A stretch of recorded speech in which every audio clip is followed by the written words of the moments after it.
André Frassa pour le groupe Les Républicains. N'en rajoutez pas là, tout est plein.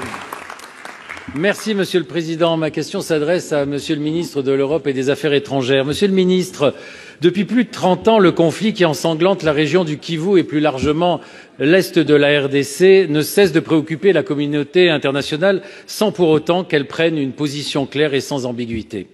À chaque action, des milices, à chaque drame, une condamnation, un soutien et rien de plus. Avec la prise de Goma par le M23, nous atteignons un point de bascule. Là encore, il n'y a eu qu'un soutien à la RDC et une condamnation du M23 et du Rwanda. Hier, notre ambassade à Kinshasa et plusieurs autres ont été les cibles d'attaques inadmissibles. Pour autant, ces actes condamnables en disent long sur la perception par l'opinion locale de l'inaction de la communauté internationale face aux crimes de guerre commis en République démocratique du Congo. Alors, n'est-il pas temps, Monsieur le Ministre, d'aller au cœur et au fond du problème, c'est-à-dire de prendre enfin des sanctions ciblées contre le M23 et surtout contre les deux pays qui le soutiennent et l'arment depuis bien trop longtemps, à savoir l'Ouganda et le Rwanda? Monsieur le ministre de l'Europe et des Affaires étrangères, pour répondre à la question, Monsieur Barrot. Monsieur le Président, Mesdames et Messieurs les sénateurs, Monsieur le Sénateur, avec vous, je veux rendre hommage aux agents et aux diplomates de notre poste à Kinshasa qui a été pris d'assaut hier, dont un des bâtiments a été incendié, ce qui me permet de rappeler qu'ils sont bien souvent en première ligne pour défendre nos intérêts dans des situations extrêmement difficiles et que leur engagement, leur dévouement et leur courage forcent notre admiration et notre respect. S'agissant des événements que vous évoquez à l'est de la République démocratique du Congo, la France condamne fermement l'offensive menée par le M23 et soutenue par les forces armées rwandaises.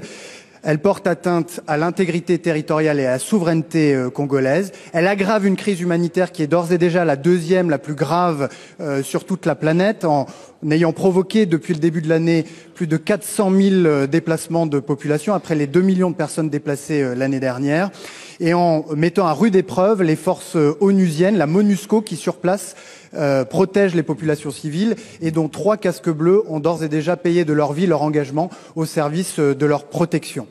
Dans ce contexte, la France se mobilise. Le président de la République, ces derniers jours, s'est entretenu avec les 2 chefs d'État ainsi qu'un certain nombre d'autres dans la région pour créer les conditions du rétablissement du dialogue. Au Conseil de sécurité des Nations Unies, nous avons soutenu la République démocratique du Congo dans sa demande d'organiser 2 réunions d'urgence et nous avons porté une déclaration dans laquelle les agissements du M23 soutenus par les forces armées rwandaises sont condamnés ouvertement et sans aucune forme d'ambiguïté. Et avant-hier à Bruxelles, c'est sous notre impulsion que la haute représentante de l'Union européenne a à son tour condamné cette offensive et appelé à un cessez-le-feu immédiat.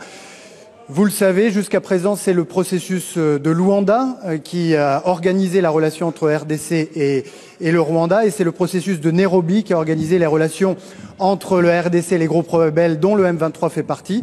Ce sont des médiations qui auraient dû porter des fruits et qu'il faut continuer de soutenir, mais en tout état de cause, c'est par le dialogue et par la diplomatie que une solution sera trouvée à l'escalade à l'est de RDC, et à plus long terme, c'est en s'attaquant aux causes profondes du conflit, qui sont des causes de nature économique, de nature minière, que la région pourra retrouver la paix, la stabilité et la prospérité.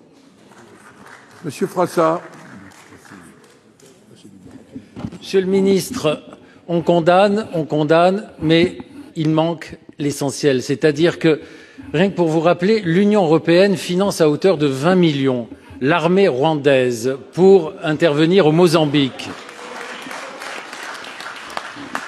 sans aucune garantie ni aucun contrôle que ce financement n'aille pas ailleurs.